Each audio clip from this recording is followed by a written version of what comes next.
Well, hello there, repairers of Land Rovers and probably many other things too.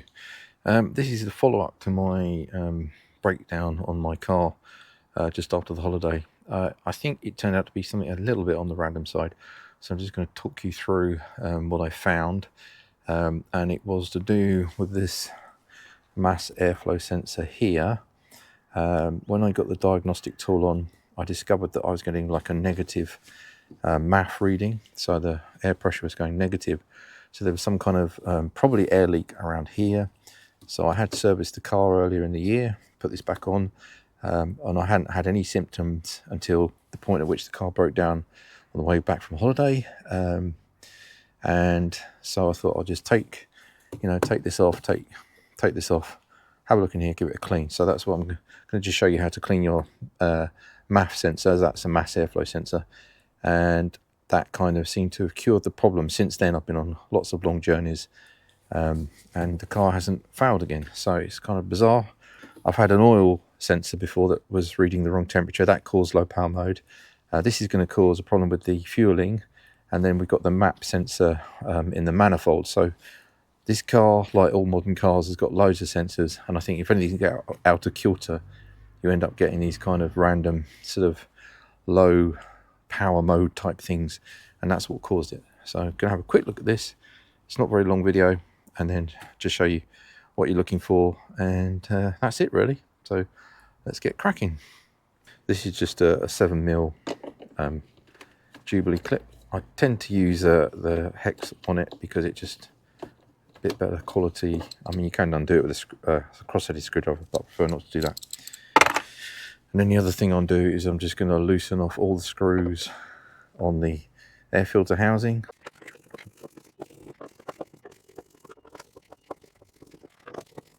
Then we are going to just unclip the wiring from here, which I'll show you. One thing to note is there's like a temperature sensor or something here. If you're a bit rough with this bit, you can knock that, and in the past I've knocked it and it kind of starts seeping coolant out from down here. I'll take a slightly better picture of it and put it up in the video, but just watch out for that. So this has got two plastic tabs on either side that you just push, and I find it's a little bit awkward to get off, but it should just push down and wiggle off if you give it a bit of a go. There you go, gently pop it off. So that's that one off. Mind the wiring, because again it's not the thickest of wiring. Okay, so that's that out. So what we've got in here is we've got like a temperature sensor, and then the actual airflow sensor. You see there's a little hole here, and it kind of comes out on the other side. So to clean it, I just sprayed it with a bit of brake cleaner.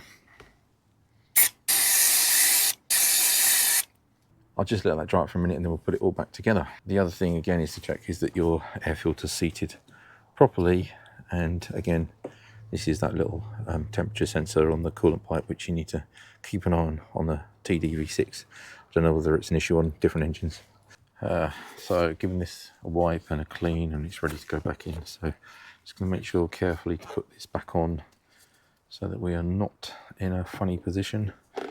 Make sure we're going to get it back into this intake properly so that it's properly sealed and nothing's going to be leaking air. So it could actually have been here on the Jubilee clip where it's leaking air, giving a minus or negative airflow. And you know when the air filter's housing is on correctly, because it locates nicely. And then you're going to make sure this is all back in, and make sure that the fan shroud and everything drop back down. And then we're just going to put the wiring connector on last after we've tightened everything up. Right, I'm just going to gently maneuver this back on. See if I can do it with one hand. So this is the connector. Obviously you might want to check your wiring if you're getting anything weird going on, but the wiring on my car on the connector is fine. It's quite a tight little gap, but if you just gently maneuver it, then even with one hand, and then you've got to make sure it's back on and located properly in its clips. Clips into place. Clip, clip. And then we're just going to tighten this back up and make sure it's all tight, so it doesn't look like there's any air leaks or anything. Or there shouldn't be, because it's nice and tight. Everything's clipped back in, that's back on. That's it. That's a kind of very simple and quick way of just giving your mass airflow sensor a quick clean.